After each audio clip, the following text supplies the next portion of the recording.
இன்று தமிழ்நாட்டினுடைய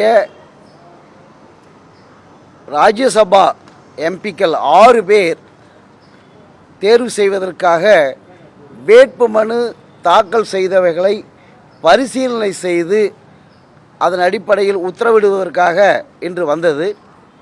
இதிலே பாட்டாளி மக்கள் கட்சிக்கு மருத்துவர் ஐயா சார்பாக அவருடைய வழக்கறிஞர் என்ற முறையிலே நான் வந்திருந்தேன். அதனுடனே வேட்பாளராக பாட்டாளி மக்கள் கட்சியே மருத்துவர் ஐயா சார்பாக அவருடைய வேட்பாளர் சுவாமிநாதன் வந்திருக்கிறார். மேலும் பாட்டாளி மக்கள் கட்சியினுடைய நிர்வாகி சதாசிவம் அவர்கள் வந்திருக்கிறார்கள். இன்று கிட்டத்தட்ட 6 வேட்பாளர்களுக்கு 18 வேட்பு மனுக்கள் வந்திருந்தன. அவை பரிசீலனை செய்யப்பட்டன.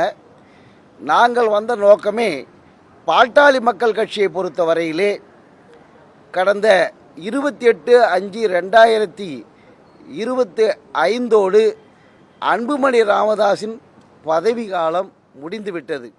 முடிந்த பிறகு 30/5/2025 முதல் மருத்துவர் ஐயா அவர்கள்தான் பாட்டாளி மக்கள் கட்சியின் தலைவராக இருக்கிறார்.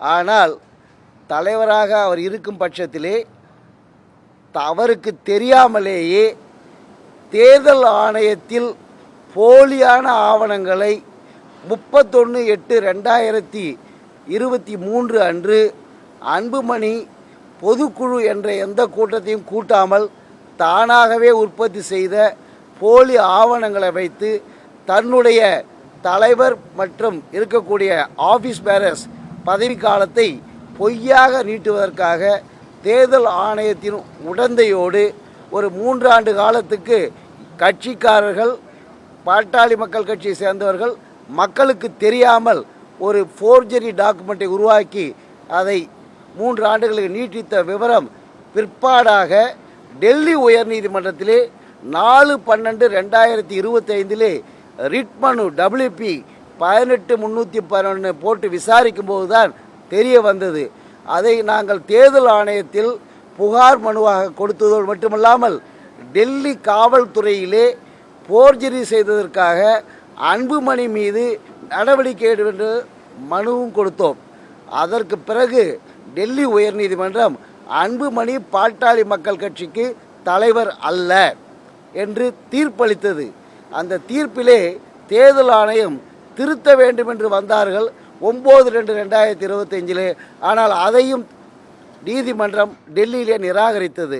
இப்படி நிராகரித்த பட்சத்திலே சிவில் நீதிமன்றத்திலே பாட்டாளி மக்கள் கட்சி என்பது மருத்துவர் ஐயாவுக்குத்தான் உரிமையானது. அவர்தான் நிறுவனர், அவர்தான் தலைவர் என்று மீண்டும் 27/11/2025 தேர்தல் ஆணைய அறிவுறுத்தலின்படி 17/12/2025 தேர்ந்தெடுக்கப்பட்ட தலைவராக இருக்கிறார். இந்த ஜனநாயக நாட்டில் ஒரு நல்ல கட்சியை நடத்தக்கூடிய மருத்துவர் ஐயா அவர்களை ஏமாற்றி மோசடி செய்ய வேண்டும் என்பதற்காக தேர்தல் ஆணையத்தினுடைய உடந்தையோடு பலவேறு பொய்களை சொன்னவர்களுக்கு பாடம் புகட்டும் வகையிலே டெல்லி உயர்நீதிமன்றம் மருத்துவர் ஐயா தான் தலைவர் என்றும் நிறுவனராக இருந்து கட்சியை நடத்துவார் என்றும் உறுதி சொன்னது.